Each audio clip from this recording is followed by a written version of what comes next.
Noong pumasok ang year 2000 ay unti-unti na rin pong pumapasok ang mga compact at saka subcompact 5-door hatchback cars na tinangkilik naman agad ng mga Pilipino. Yan ay dahil po sa bukod sa mas mura ito kaysa doon sa mga nakasanayang 4-door sedan ay mas fuel efficient din po ito. Madaling iparada at saka dahil sa mayroon itong pintuan sa likod ay mas maraming na ikakarga ditong mga bagay. Compared doon sa mga sedan na mayroong separate na trunk. Try ko banggitin guys yung mga hatchbacks na naaalala ko. At kung meron po akong makakalimutan banggitin ay i-comment nyo na lang. So sa Toyota meron po silang Eco, Yaris at saka Wigo. Sa Honda naman po ay meron silang Jazz at saka Brio. Sa Suzuki, meron silang Alto, Celerio, Swift at saka Espresso. Ang Korean car company naman na Hyundai ay mayroong Getz, i10, i20, Ion, Veloster at saka Accent. Ang kapartner naman nila na Kia ay mayroong Picanto at saka Rio. Sa Mitsubishi naman nahandyan ang Mirage. Sa Mazda, naglabas naman sila ng Mazda 2. Ang American car company naman na Ford ay mayroong Focus at saka Fiesta. And then, ang isa pang American car company na Chevrolet ay mayroon namang Spark.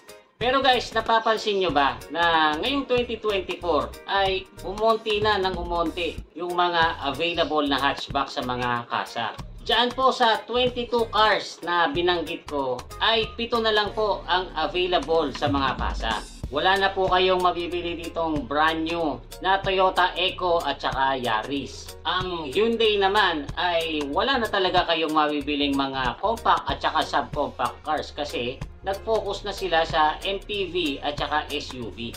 Ganon din ang sister company nila na Kia.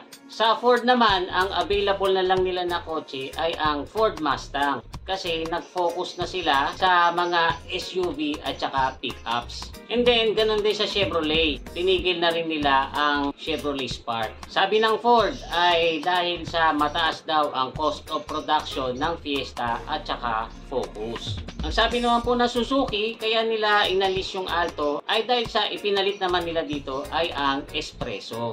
And yung iba naman ay talagang hindi lang naging mabenta kaya i-discontinue na nila. Pero guys, ang pinakamalaking factor kung bakit unti-unting humina ang mga hatchback dito sa Pilipinas ay dahil sa nag-iiba na po ang trend. Ang mga car buyers po ay mas pinipili ng bumili ng MPV at saka crossover SUV. Kasi itong mga sasakyan na ito ay mas mataas ang ground clearance, mas maraming naisasakay, tapos mas mataas din ang resale value. So, heto na lang po yung mga natirang mga survivors na hatchback cars dito sa Pilipinas. Ang number 1 po ay ang Toyota Wigo. Sa tingin ko, kaya yan malakas ang staying power ay dahil sa gawa po yan ng Toyota. So, siguradong matibay yan. Pagkatapos, ito rin ang pinakamura. Proven na rin po ang fuel efficiency ng 1.0 3-cylinder engine nito. Ang price po nito ay nagsisimula sa 609,000. Tapos yung top of the line nila ay 729,000. Next po ang Mitsubishi Mirage na nire-introduce dito sa Pilipinas noong 2012. At although ang design nito noon ay parang reminiscent pa ng 1990s, ay naging mabenta naman po ito sa mga Pilipino. 1.2 liter 3-cylinder po ang makina nito na kayang magbigay ng 78 horsepower. Ang presyo naman po nito ay nagsisimula sa 711,000 at ang pinakamahal naman ay umaabot ng 772,000.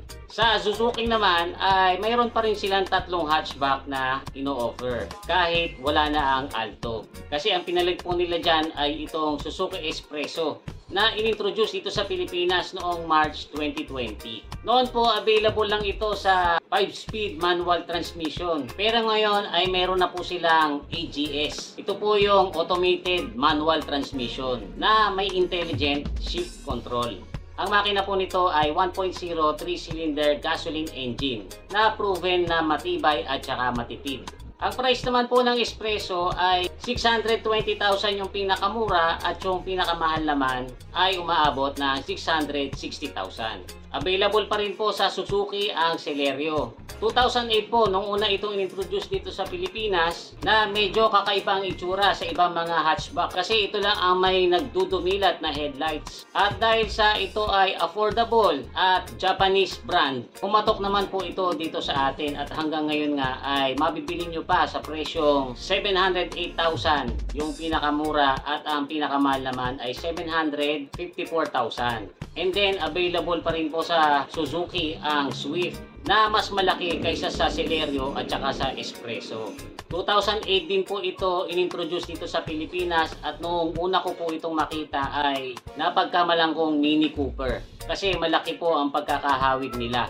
And siguro yun na rin po ang isa sa naging dahilan kung bakit ito naging mabenta dito sa Pilipinas. Ang presyo naman po nito ay tumataginting na 989,000. Konti na lang 1 million na. 2014 naman po ay inintroduce dito sa Pilipinas ang Honda Brio.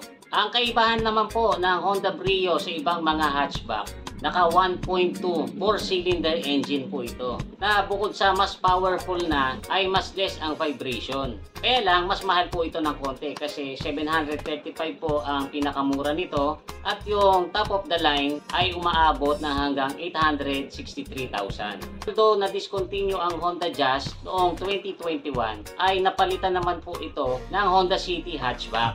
Alam nyo guys, originally ang Honda City talaga ay puro hatchback noong mag-umpisa at itinigil lang po ang paggawa ng hatchback noong 1994 kasi after po noon ay puro 5-door sedan na ang nilabas na Honda City.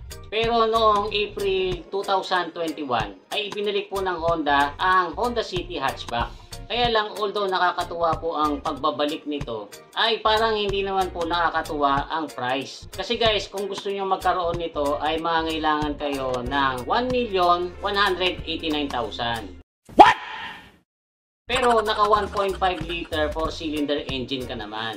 Sa Mazda naman po ay available pa rin yung hatchback nila na Mazda 2. 2014 po nung i-introduce yan dito sa Pilipinas at ito po ay naka 1.5 4-cylinder engine na available sa matic or manual transmission. Hindi po ito naging masyadong popular tulad ng ibang mga hatchback dahil medyo may kamahalan po ito. Sa ngayon, ang presyo po nito ay 1,025,000 pesos. Mahal naman? Mahal? Gusto nyo mura? Pero guys, marami man pong mga nawalang hatchback dito sa Pilipinas ay mayroon naman pong mga pumalit na mga newcomers. Kaya lang, mga EV. Tapos, gawa po ng People's Republic of China. Nandiyan po ang Jetour Ice Cream EV na naghahalaga ng 699,000. Ang Wuling Macaron na 663,000. Wuling Bingo na 863,000. At Wuling Game Boy na 893,000. Mayroon din pong GWM 03 na naghahalaga ng 1,288,000. DF SK Candy na naghahalaga naman ng 658,000. And lastly, nahandyan po ang British brand na Chinese-owned car company na nag-o-offer ng hatchback na EV na tinatawag nilang MG4. Naghahalaga naman po ito ng 1,469,000. Pero meron din silang hatchback na gasolina. At yan po ay ang MG3 na naghahalaga naman ng 678,000. Yung pinakamura at ang pinakamahal naman ay umaabot ng 1,089,000. Maraming salamat at nakarating kayo hanggang dito sa last part ng video. Kung mapapansin nyo po yung huling 3 episodes natin ay puro compilation videos lang yung in-upload ko. Yan po ay dahil masyado po akong nagpaka-busy sa pag-racket at sa paghanap ng pagkakakitaan. Ang tatay ko po kasi ay 2 months nang nasa hospital dahil sa sakit niya sa kidney. At although meron po siyang PhilHealth at saka SSS, ay sadya pong napakabigat magpa-ospital. At yung 2 months po na yon ay na-drain po kaming magkakapatid sa budget. So, hindi na po ako mahihiya na mag-ask sa inyo ng konting assistance. Doon lang naman po sa may mga sobra para maipandagdag lang po namin sa nagpa-file up na hospital bill. Pwede po kayong mag-send ng any amount sa GCash number ko na nagpa-flash sa baba ng screen. Maraming salamat po in advance.